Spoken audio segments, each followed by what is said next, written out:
Renungan Kefas. Tinggal di dalam Allah sebagai terang. 1 Yohanes pasal 1 ayat 5 berkata, "Dan inilah berita yang telah kami dengar dari Dia dan yang kami sampaikan kepada kamu. Allah adalah terang dan di dalam Dia sama sekali tidak ada kegelapan." Dalam Injil Yohanes, Tuhan Yesus berkata, "Tinggallah di dalam Aku dan Aku di dalam kamu."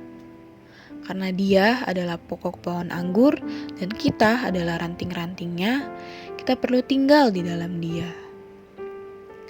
Wahyu mengenai tinggal ini adalah satu perkara yang besar dan sangat penting. Kita semua perlu tinggal di dalam Allah. Dalam pasal 1 ayat 5, Yohanes mengatakan bahwa di dalam Allah sama sekali tidak ada kegelapan.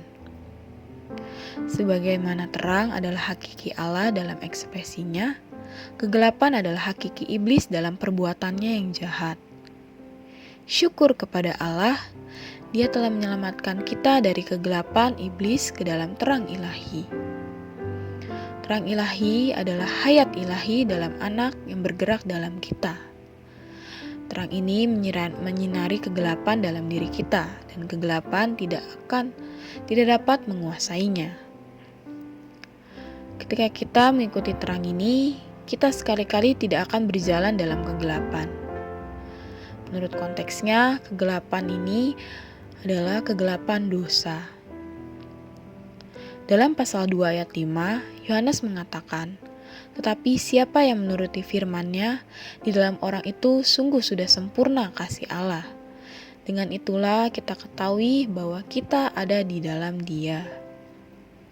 Kata "dengan itulah" dalam kalimat terakhir mengacu kepada masalah menurut firman Tuhan dan membiarkan kasih Allah disempurnakan di dalam kita. Frasa "di dalam Dia" mengacu kepada diri kita di dalam Tuhan Yesus Kristus. Ini adalah ungkapan yang tegas yang menekankan fakta bahwa kita bersatu dengan Tuhan. Sobat Kefas, bagaimana kita dapat membuktikan bahwa kita ada di dalam Allah Tritunggal? Apakah tandanya bahwa kita benar-benar di dalam Dia? Tanda pertama yang menunjukkan kita ada di dalam Dia adalah kita mengenal Allah secara pengalaman dalam kehidupan kita sehari-hari. Ketika Yohanes berbicara mengenai mengenal Allah, dia berbicara tentang mengenal Dia tidak secara doktrinal, melainkan secara pengalaman dengan menuruti perintah-perintah-Nya.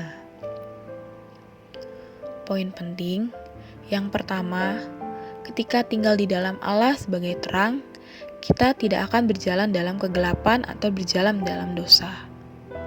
Yang kedua, dengan menuruti firman Allah, kita dapat berada di dalam Allah.